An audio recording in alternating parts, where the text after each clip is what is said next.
Bom dia, pessoal, para mais uma aula de física do estado sólido. Hoje a gente vai falar sobre diodo. O objetivo, de novo, é desenvolver uma compreensão bastante ampla e conceitual acerca de diodo. A bibliografia vai ser a mesma, Halliday-Resnick, capítulo 46, e hoje a gente vai usar uma bibliografia adicional que vai ser o livro do Z, Física de Dispositivos Semicondutores, da editora Wiley. A gente vai começar falando sobre a eletrostática do diodo, em específico cargas elétricas, o campo elétrico e finalmente o potencial elétrico. Aí com isso a gente vai dar uma olhadinha em como se comporta a corrente elétrica nesse dispositivo. Lembrando então da última aula, quando a gente tem uma junção PN, a gente tem difusão de cargas para os dois lados e exatamente nessa junção metalúrgica a gente tem uma zona de depleção, onde apenas as cargas dos íons fixos ficam expostas. Legal? Aqui está um diagrama mostrando esquematicamente o que acontece. Até esse XP a gente tem os íons aceitadores e aqui de 0 até Xn a gente tem os íons doadores. Para que o nosso diodo seja neutro, e ele vai ser, a gente tem que ter que o total de cargas negativas tem que ser igual ao total de cargas positivas. E nada mais é do que a área desses dois retângulos. E isso está escrito aqui matematicamente, nas duas cargas iguais, então as duas áreas têm que ser iguais. E a gente também pode escrever que o xn mais xp, quer dizer, este tanto aqui, vai ser a zona de depleção, a largura de zona de depleção, chamado de W, ou width, do inglês. Fazendo um pouco de matemática, montando esses caras aqui numa matriz, a gente tem essa expressão que pode ser invertida e nos dá esse tanto. Fazendo as continhas, a gente tem uma expressão para xp e xn, esses dois carinhas aqui, em função das dopagens, quantidade de doadores, quantidade de aceitadores. Essa expressão vai ser bastante útil, a gente vai usar bastante nos próximos slides. Vamos começar então, pessoal, com o campo elétrico nesta região aqui. Para esta região aqui, a gente pode aplicar a lei de Gauss, diferencial para as cargas fixas. É uma dimensão só, então pode ser escrito como uma derivada em x para a distribuição de cargas.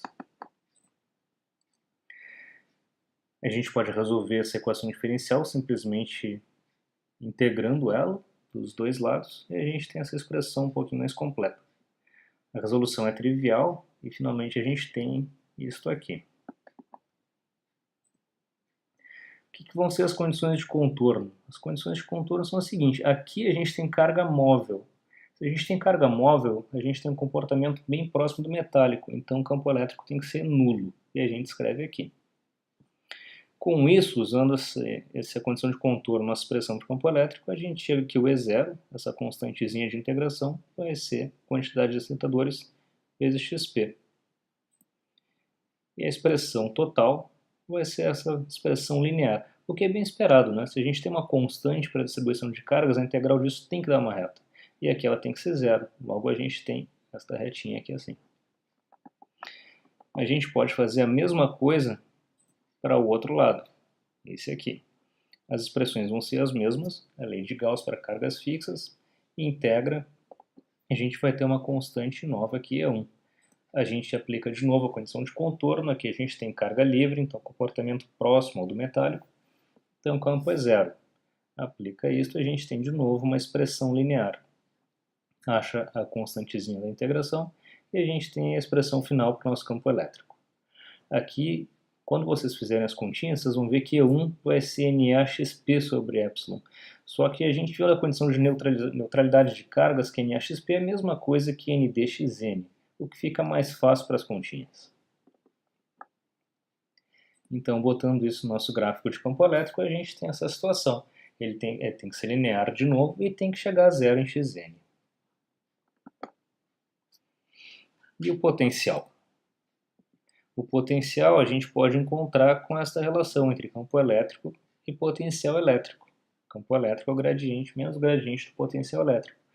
Novamente, como a gente tem uma situação unidimensional, a variação espacial do potencial elétrico vai nos dar menos campo elétrico. Vamos aplicar de novo para cada uma das regiões, começando com a região entre menos XP e zero. Aqui de novo a gente pode simplesmente integrar essa equação e a gente tem, nos slides anteriores, o campo elétrico para cada uma das áreas. Aplica isso na expressão por potencial, integra, uma integral bastante simples, e a gente tem uma expressão parabólica a menos de uma constante aqui. Essa constante, de novo, a gente vai encontrar aplicando condições de contorno. E quais vão ser as condições de contorno nesse caso? A gente vai começar com potencial zero. Qualquer coisa que aparecer do outro lado vai ser em função desse potencial zero aqui. Legal? Lembrando que sempre potencial é mais fácil de entender em termos de diferença de potencial. Então, seta esse como zero, o outro vai ser em relação a esse. Vamos fazer, então, nessa região igual a zero, e a gente obtém a constante de integração. Faz as continhas e a gente tem a expressão para o potencial. Faz a mesma coisa para outra área, aplica o campo elétrico de novo. A gente tem uma equação parabólica com uma constante. Agora a condição de contorno vai ser que nesse ponto o potencial tem que ser igual ao anterior. Então está aqui, aplica ele e encontra a constante de integração. A gente vai ter uma equação parabólica que completa e fica assim. O interessante aqui, pessoal, é que aparece um potencial VBI, que é conhecido como potencial de built-in, ou potencial interno da junção, que é a diferença de potencial ao longo da zona de depleção. Esse potencial ele não é mensurável fisicamente, tá? Se a gente pegar um diodo e tentar medir esse potencial de built-in com um voltímetro, vocês não vão encontrar nada, porque esse potencial ele é compensado pelos potenciais de contato do diodo. Então, no voltímetro não vai aparecer nada. Mas lá na junção, na zona de depleção, ele está presente. Como a gente encontra? Pega a expressão para Vn e calcula quanto vai ser esse potencial em Vn. Está aqui. A gente pode usar a relação de neutralidade de carga. Põe aqui de volta na equação e a gente tem essa expressão mais completa. Desenvolve isso aqui algebricamente e a gente tem então uma expressão para a zona de depleção. A largura da zona de depleção é a raiz das dopagens, permissividade dielétrica e o potencial de built-in. Se a gente aplicar um potencial externo, esse potencial externo aparece aqui juntamente com o built-in. Quer dizer, a gente pode modular a largura da zona de depleção aplicando o potencial externo. E a energia, pessoal? A energia é bem simples de encontrar, né? Ela nada mais é do que menos a carga vezes o potencial elétrico. Então ela está aqui.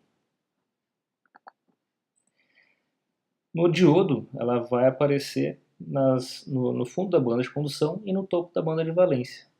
Aqui está a nossa junção PN. Bem no meio a gente tem zona de depleção. Isso aqui está extremamente exagerado, tá? Na realidade, isso aqui vai ter coisa de 1 micrômetro, 10 a menos 6 metros. Aqui está a zona de depleção, fundo da banda de condução, topo da banda de valência. O símbolo para esse cara é este aqui. Esse lado aqui é a zona P e esse risquinho aqui corresponde à zona N.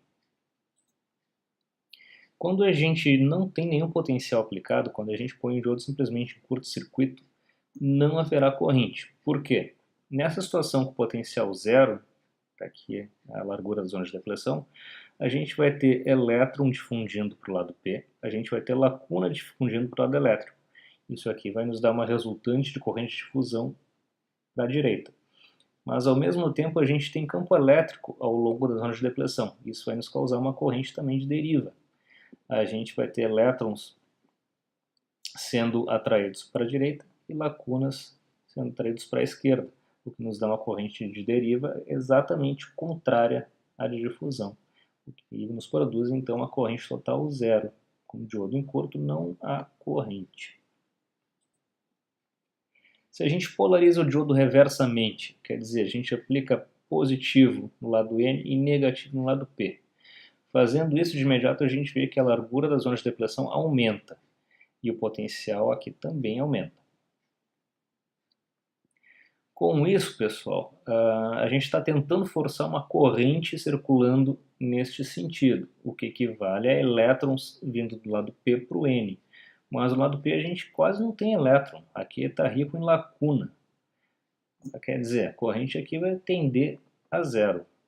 Ela existe, mas muito pequenininha. Vai ser minoritários que por acaso aqui existam tentando vir para cá. Muito pequenininha, basicamente zero. Polarizando então o diodo diretamente, quer dizer, positivo no lado P, negativo no lado N, a situação é totalmente contrária. Fazendo isso, de imediato a gente vê que a largura da zona de depressão diminui e essa barreirazinha também diminui. Isso equivale a uma corrente circulando nesse sentido, o que quer dizer elétrons vindo do lado N para o P. Aí já faz mais sentido. Aqui é rico em elétrons, os elétrons vão difundir através de uma barreira que está muito menorzinha. Elétron difundindo do lado N para o lado P, existe, não tem menor problema, então isso aqui vai nos dar uma corrente. Quanto mais tensão a gente aplicar, menor vai ser a zona de depressão, mais corrente a gente vai ter. Isso foi explorado em 1949 por Shockley, que trabalhava na Bell Labs, junto com John Bardeen e Brattain. Juntos depois ganharam o prêmio Nobel pelo advento do transistor bipolar, mas Shockley trabalhou mais especificamente com diodo e conseguiu obter uma expressão para a corrente nesse diodo. Tem uma derivação longa atrás disso aqui que a gente não vai entrar em detalhes, mas a expressão geral é esta aqui. O que ela nos diz? Quando a gente tem uma tensão negativa, este cara aqui vai ser muito pequenininho, então a corrente é basicamente menos e zero. Quando a gente tem tensão zero, esse cara aqui dá 1, o menos 1, 0. E para tensões positivas, a corrente dispara exponencialmente. Legal? Era isso aí então por hoje. Muito obrigado pela paciência. Até a próxima aula.